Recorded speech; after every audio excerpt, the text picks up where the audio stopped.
sabay natin alamin ang totoo. Ang kawan ng kordero sa inyo'y nag-aanyaya.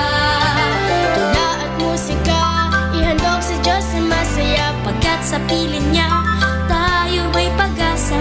Walang hanggang ligaya. Tayo na masama-sama.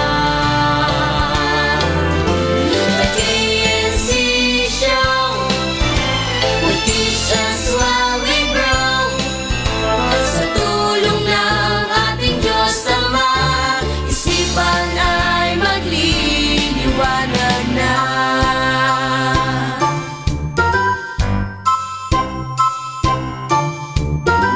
Mapalad nga naman ang bumabasa. Katwiran ng Ama ay mauunawa. Kaya buksan ang Biblia, tayo na magsalo-salo. The KNC Show will teach us while we grow. Sa tulong ng ating Diyos Ama, isipan ay magliliwanag na. Ang turo ng ating Ama ang siyang dapat lakaran. Sa KNC Show will teach us while we grow. Sa tulong ng ating Diyos Ama, isipan ay magliliwanag. The KNC Show will teach us while we grow. Sa tulong ng ating Diyos Ama, isipan ay magliliwanag na.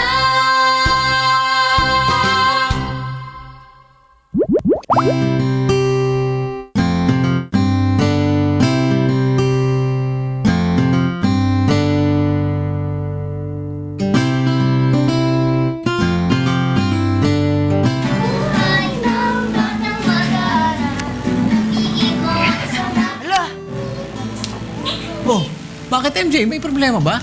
may nakalimutan po kasi akong gawin. Bukas na po yung deadline nun sa school. Oh, sabihin mo sa amin baka may maitulong kami sa'yo. Huwag na po, Kuya Eric. Papatulong na lang po ako sa mga ate ko mamaya sa bahay. Kuya MJ, ano ba yun? May project kasi kaming poster tungkol sa National Nutrition Month. Ay, May nakalimutan ka din po, Kuya Eric? muntikan ko na rin makalimutan na National Nutrition Month pala ngayong buwan ng July. Buti na lang napaalala ni MJ. Tama po kayo, Kuya Eric, kasi may activity din po kami sa school tungkol dito. At ang team po nila this year, first 1,000 days ni baby, pahalagahan para sa malusog na kinabukasan. Wow, very good. Kailangan lang nating maunawaan kung gaano ba kahalaga ang tamang nutrisyon habang baby pa ang isang bata. At mas lalong higit na pahalagahan ang mga bata sa pamamagitan ng pagbibigay ng tamang pagkain. Dahil kayo ay mana na mula sa Panginoon. Basahin natin ang nakasulat sa aklat ng awit, 127:3. Narito, ang mga anak ay mana na mula sa Panginoon at ang bunga ng bahay bata ay kanyang gantimpala. Ang mga anak na tulad po natin ay galing sa Diyos, kaya dapat ingatan at bigyan ng ating mga pangangailangan. At yan ang ating verse of the day.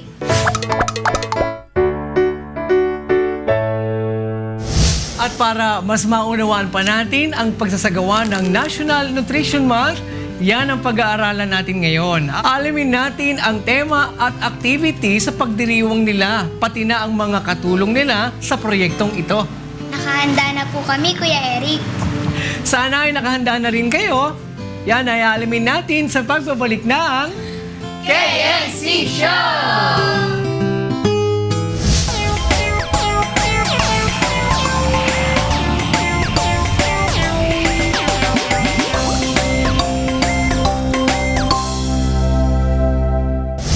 Good afternoon. I'm Sid Kapol reporting news from around the world.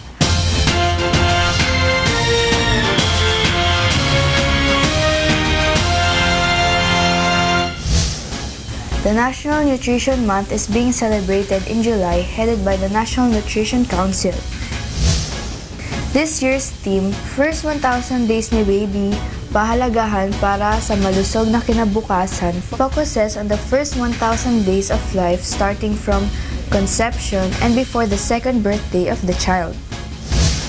Many studies have shown a link between undernutrition, especially the stop in growing or stunting in the first years of life, and overnutrition in the later years. Highlighting the first 1,000 days during Nutrition Month in this month aims to create awareness on the importance of proper infant and child feeding practices. The 2016 Nutrition Month celebration will also serve as a venue for the launching of the Early Childhood Care and Development Intervention Package or ECCDIP for the first 1,000 days. Until next time, I'm Sid Kapul reporting news from around the world.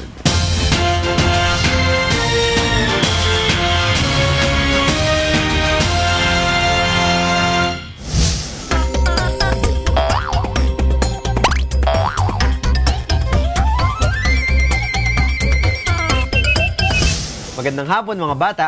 Alam nyo ba ang mga kulay na ginagamit natin ay may iba't ibang katangian? Ito ay depende sa klase ng painting na gagawin natin. At dahil may iba't ibang uri ng kulay na dapat gamitin sa bawat paggawa ng painting, sa araw na ito alamin naman natin ang iba't ibang uri ng mga kulay at ang mga katangian ng mga ito. Mga bata, alam nyo ba na ang bawat pintura o anumang uri ng pangkulay ay nagkakaroon lamang ng kulay sa pamamagitan ng pigment? Ang pigment ay isang uri ng natural substance na may natural na kulay. Sa paglipas ng panahon, marami ng uri ng pangkulay ang nilikha ng tao na ginagamitan ng iba't ibang medium. Depende ito sa pangangailangan ng artist o sa uri ng painting at drawing na kanyang gagawin. Narito ang ilan. Tempera. Ito ay isang uri ng pintura na permanente. Noong nadiskubre ang paghalo ng pigment at ng egg white, at napansin ng mga gumagamit nito na hindi madaling mabura ang ganitong uri ng mixture. Encaustic o beeswax. Ang ganitong uri ng pangkulay ay nadiskubre sa pamamagitan ng paghahalo ng honey sa color pigment. Ang encaustic ay isang pangkulay na ginagamitan ng wax bilang medium sa color pigment. Enamel ay isang glass-like paint. Nadiskubre ang pangkulay na ito halos kasabay rin ng pagkadiskubre sa salamin.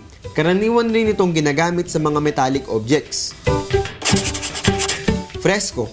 Ito ay halos katulad ng watercolor. Ang pangkulay na ito ay nag-evolve mula sa tempera. Ang galing, no? Iba-iba pala ang katangian ng mga kulay na pwede natin gamitin. At ang bawat kulay ay nagbumula sa mga color pigment. At nagkakaiba lamang ang katangian at gamit dahil sa mga medium na inihahalo sa mga pigment.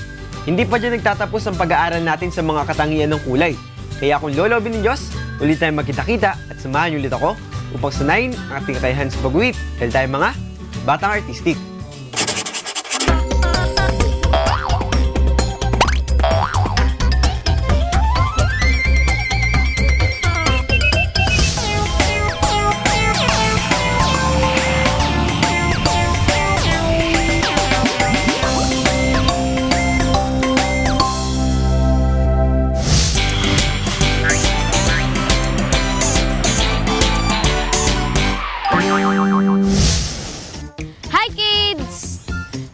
Nyo na ba ang National Nutrition Month? Ang alam ko kasi, ang topic nila dito ay tungkol sa kalusugan kapag sineselebrate nila ito. Kailan naman kaya isineselebrate ang National Nutrition Month? Ano naman kaya ang theme nila ngayong taong ito? May kinalaman ba ito sa ating mga bata? Daming tanong, no? Siguro magpunta na lang tayo sa National Nutrition Council para masagot ang mga tanong natin. Tara, samahan niyo ako! Magandang hapon po, Kuya RJ. Magandang hapon, Bensi. Tuwing kailan po ba isineselebrate ang National Nutrition Month? Taon-taon sineselebrate natin ang National Nutrition Month tuwing July. Dahil ito, merong batas na nagsasabi, ito yung tinatawag nating PD 491 or Nutrition Act of the Philippines, kung saan itinatakda yung July o buwan ng Hulyo bilang Nutrition Month para magkaroon ng kaalaman yung ating mga kababayan yung sa kahalagahan ng nutrisyon sa kanilang buhay. Ito rin yung batas na nagsasabi na ang NNC, ang aming opisina or National Nutrition Council, ang magiging policy making at saka coordinating body on nutrition dito sa ating bansa. Ano po ang tema ng National Nutrition Month sa taong ito? Para sa taong 2016, ang tema ng ating Nutrition Month ay First 1,000 Days ni Baby Pahalagahan para sa malusog na kinabukasan. Yung sinasabag nating First 1,000 Days, ito napakahalaga nito kasi ito yung unang araw ng pagbubuntis ng isang nanay hanggang sa ikalawang birthday ng bata. So yun yung First 1,000 Days. Kung i-add natin, 270 days yung pagbubuntis, 365 yung isang taon, tapos another 365 para sa ikalawang taon. Lahat yun, 1,000 days. Bakit ito mahalaga? Sa 1,000 days kasi mabilis sila lumaki at mag-develop.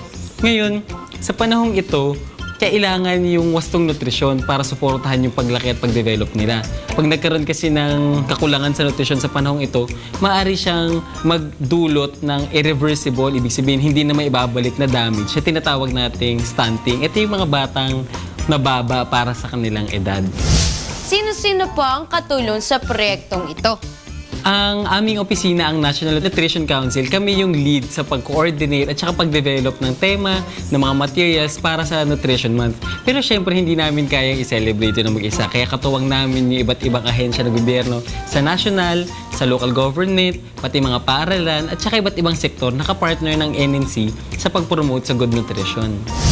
Maraming salamat po. Maraming salamat din, Bensi. Buwan pala ng July ang pagse-celebrate ng National Nutrition Month at nalaman din natin kung bakit sa buwang ito isineselebrate at ang kinalaman natin sa proyektong ito.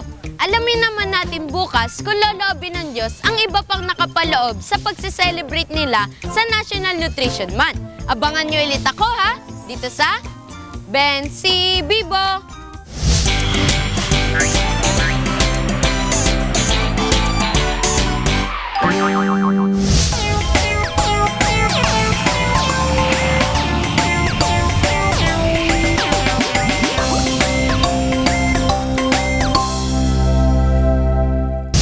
Ang ganda po ng proyektong nakapaloob po sa National Nutrition Month. Dahil talagang binigyan po nila ng atensyon ng isang bata mula sa pagka-baby niya. At ang dahilan nito ay para maiwas sa sakit at mapanatili ang maayos na kalusugan ng isang bata. Kaya maganda ang proyekto ng National Nutrition Council, pati na ng mga katulong nila sa project na ito. At ang proyekto ito ay isa sa karapatang dapat ninyong makuha. Diba? Opo, Kuya Eric. Sige. Punta na tayo sa isa pang mahalagang dapat ninyong matutunan, ang pagpapatuloy ng ating kwento sa Bible story. Nung nakaraan, nakita natin na sinaktan ni Salum si Zacarias na hari sa Israel. At sinaktan po ni Manahem si Salum pagkatapos niya pong maging hari sa Israel.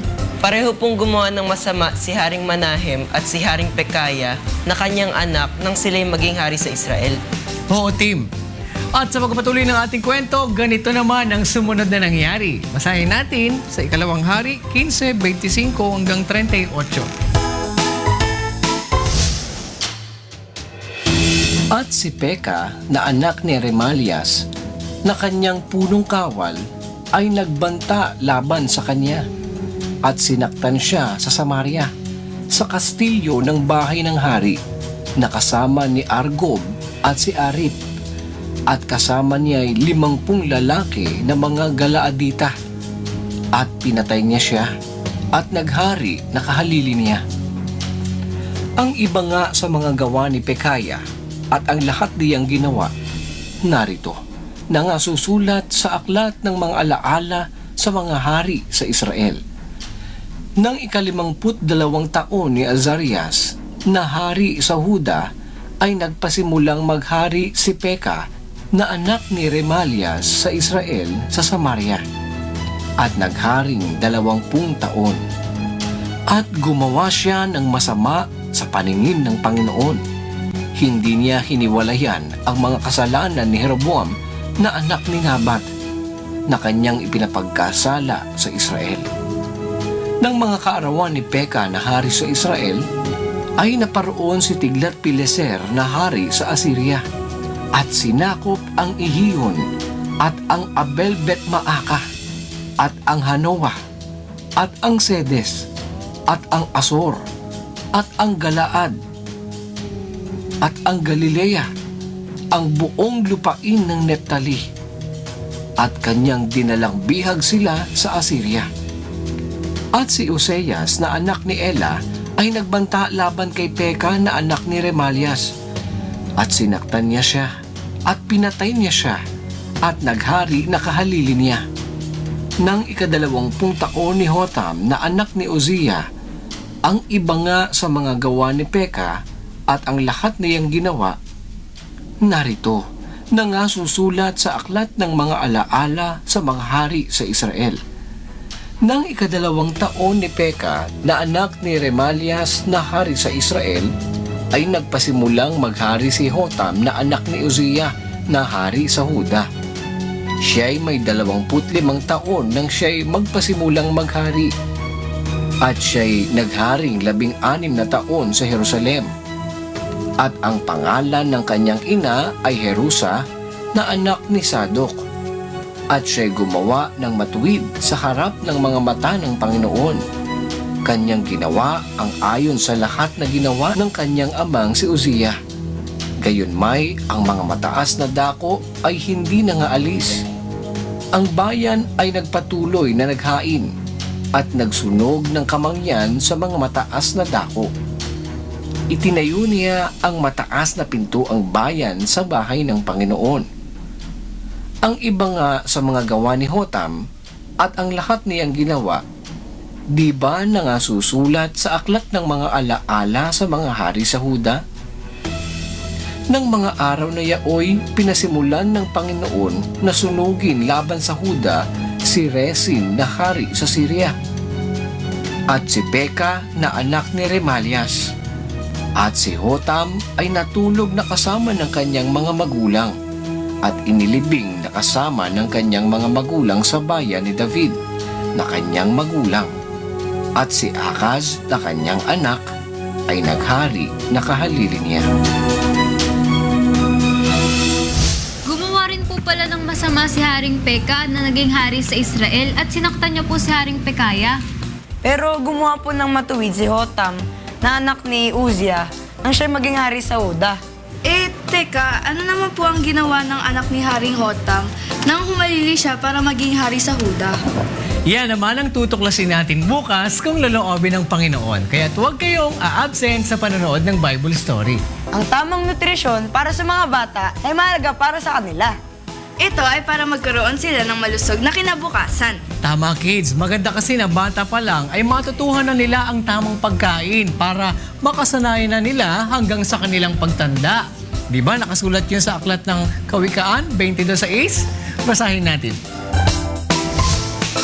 Turuan mo ang bata sa daan na dapat niyang lakaran, at pagkatumandaman siya ay hindi niya hihiwalayan. Sa selebrasyon ng NNC, ano kaya ang goal nila o layunin sa taong ito? Yan ay malalaman natin bukas kung loloobin ng Panginoon.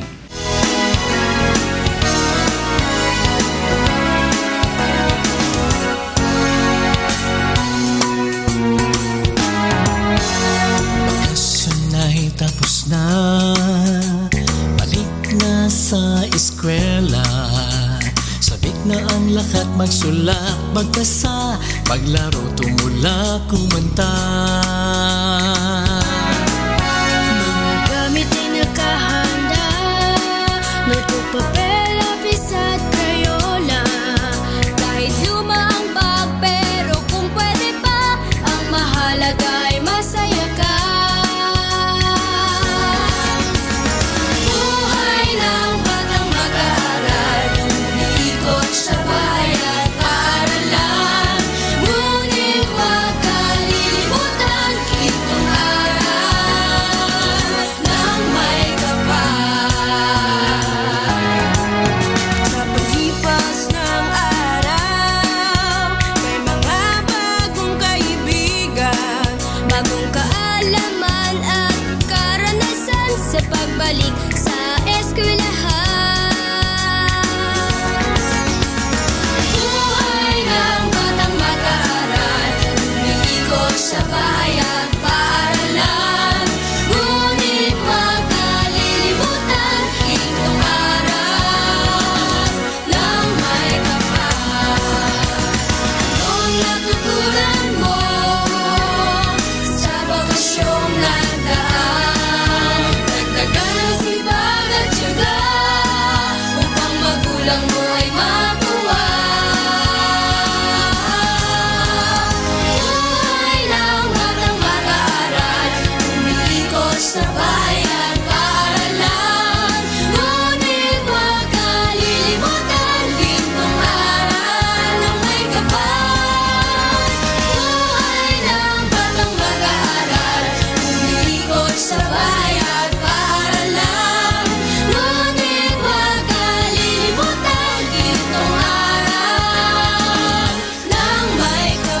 din mga bata, bukas, God willing, ay muli tayong magkita-kita. Dito lang sa nag-iisang Bible School on Air, ang KNC Show!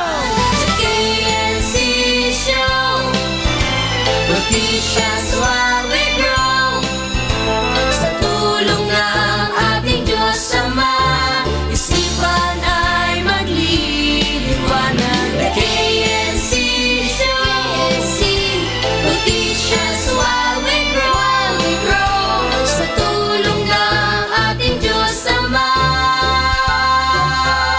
isipan ay magliliwanag na